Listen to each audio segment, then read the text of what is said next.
नमस्कार, स्वागत है आपका लाइब्रेरियन स्मार्क में। आज हम बात करने जा रहे हैं शोध चक्र की, जो एक इनिशिएटिव है इन्फ्लिपनेट सेंटर का। तो इसमें शोध चक्र के थ्रू इन्फ्लिपनेट सेंटर ने रिसर्चर्स को, गाइड्स को एंड यूनिवर्सिटीज़ को एक प्लेटफॉर्म अवेलेबल कराया है, जहाँ पे रिसर्चर अपनी पीएचडी की जो भी रिसर्च प्रोसेस होगा उसको मैनेज कर पाएगा। तो इसमें रिसर्चर को रजिस्टर करने से पहले यूनिवर्सिटीज़ को रजिस्टर करना होगा। तो यूनिवर्सिटीज़ के लिए एक मेमोरेंडम ऑफ अंडरस्टैंडिंग भी है, वो देख लेते हैं। मेमोरेंडम ऑफ अंडरस्टैंडिंग जो इन्फ्लिपनेट सेंटर ने बनाया है, तो उसमें डिटेल फिल करके वो इन्फ्लिपनेट सेंटर को फॉरवर्ड करनी पड़ेगी। एक कॉपी उनके पास भी रहती है। तो ये मेमोरेंडम ऑफ अंडरस्टैंडिंग है, जहाँ पे यूनिवर्सिटी का नाम आएगा सबसे पहले टाइटल पेज पे। उसके बाद जिस डेट को एंटर हुआ है, this memorandum of understanding is entered on, यहाँ पर डेट आ जाएगी, कौन सी यूनिवर्सिटी या इंस्टीट्यूट है जो मेमोरेंडम ऑफ अंडरस्टैंडिंग साइन कर रहा है। तो यहाँ पे यूनिवर्सिटी का नाम और एड्रेस आ जाएगा।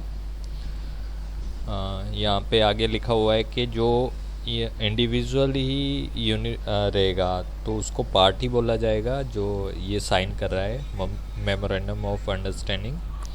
तो कलेक्टिवली उनको पार्टीज बोलेंगे।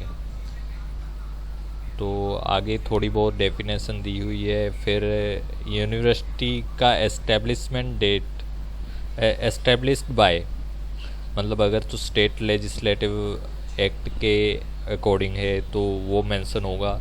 यहाँ सेंट्रल यूनिवर्सिटी है तो वो जिस एक्ट के अकॉर्डिंग यहाँ पे रजिस्टर हैं, एस्टेब्लिश हैं, वो आएगा। नेक्स्ट देख लेते हैं उनका इन्फ्लिपनेट सेंटर के कुछ देखे गए हैं रोल एंड रिस्पॉन्सिबिलिटीज़ हैं, जो कि जैसे शोध चक्र प्लेटफॉर्म अवेलेबल कराएगी, तो फीचर्स को इंटीग्रेट करती रहेगी, टाइम टू टाइम डेवलप करती रहेगी, help manual video tutorials provide कराएगी, one day orientation training programmes करवाएगी यूनिवर्सिटीज़ में रिसर्चर्स के लिए, गाइड्स के लिए, डाटा सिक्योरिटी को इंश्योर करेगी, यूनिवर्सिटी के लिए कस्टमाइज प्लेटफॉर्म तैयार करेगी फॉर मैनुअल कंसेंट के लिए। तो यूनिवर्सिटीज़ का क्या रोल रहेगा इसमें, वो भी डिफ़ाइन किया गया है कि जो यूनिवर्सिटी को इस पर रजिस्टर करना होगा और अपने डिपार्टमेंट्स की डिटेल की प्रोफाइल क्रिएट करनी पड़ेगी। फिर रिसर्चर्स और गाइड्स को वेरीफाई यूनिवर्सिटी करेगा, नोडल ऑफिसर नॉमिनेट करना होगा, शोध चक्र प्लेटफॉर्म को एक्सेस करवाना होगा। तो एरर्स सेंटर इन्फ्लिपनेट सेंटर कोई भी एरर्स या ओमिशंस के लिए जो रिसर्चर्स की डिटेल या सुपरवाइजर्स डाटा है उसकी एरर्स के लिए इन्फ्लिपनेट सेंटर जिम्मेवार नहीं होगा। तो यूजीसी की गाइडलाइंस को टाइम टू टाइम फॉलो करना पड़ेगा। कैपेसिटी बिल्डिंग प्रोग्राम कराने पड़ेंगे जो भी इसमें रजिस्ट्रेशन हैं या स्टेक होल्डर्स हैं। Researchers and guides and universities are the stakeholders of this memorandum of understanding.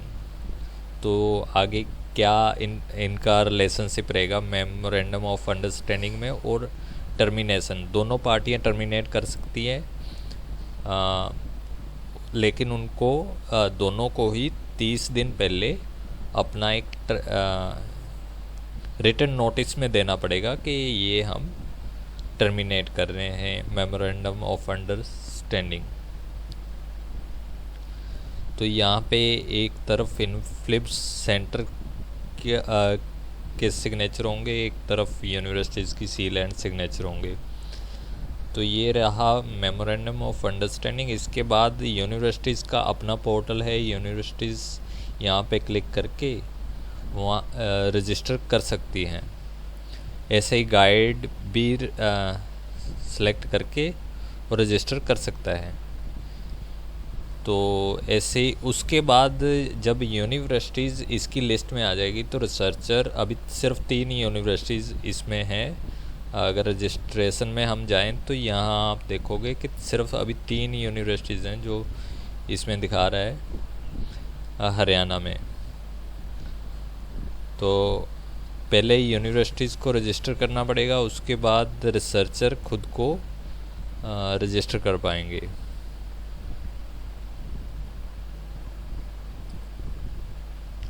तो उसके बाद उनको डिपार्टमेंट वगैरह जो भी सिलेक्ट करके नाम वगैरह, email, mobile number, detail fill करके वो रजिस्टर कर सकते हैं और अपनी प्रोफाइल को एक्सेस कर सकते हैं। इन्होंने मैनुअल भी दिया हुआ है, तो मैनुअल एक बार आपको दिखा देता हूँ कि कैसा आपका डैशबोर्ड कैसा दिखेगा। तो जब आप रजिस्टर हो जाओगे तो आपका डैशबोर्ड ऐसा कुछ रहेगा। इसमें प्रोफाइल है, आपका टॉपिक का टाइटल है, सिनॉप्सिस है, स्कॉलरशिप जो आपको मिल रही है उसकी डिटेल रहेगी, आपके कीवर्ड्स या मेटा डाटा जो भी आप उसके बारे में जानकारी दोगे उसकी डिटेल्स रहेंगी। रिसर्चर जो एथिक्स हैं उसकी परमिशंस वगैरह इसमें रहेंगी। फिर लिटरेचर रिव्यू का जो जहाँ से आपने डाटा लिया है वो रहेगा। रेफरेंस मैनेजमेंट सिस्टम रहेगा। जो आपकी अदर राइटिंग्स हैं, साइंटिफिक या एकेडमिक राइटिंग्स, उसकी डिटेल रहेगी। प्लाजरिज्म आपका जब चेक कराओगे उसमें मतलब आप सेव कर सकते हो इन्फॉर्मेशन। तो प्लाजरिज्म के बाद ये रिसोर्स एग्रीगेशन है, पब्लिकेशंस हैं, जो भी जर्नल्स, वर्कशॉप या कॉन्फ्रेंसेस में आपकी डिटेल होगी, एक रिसर्चर की डिटेल रहेगी वो इसमें रहेगी। तो इसमें आज के लिए बस इतना ही। फिर हम किसी नए टॉपिक पे जल्दी आपके लिए वीडियो लेके आएंगे। तो धन्यवाद, थैंक यू।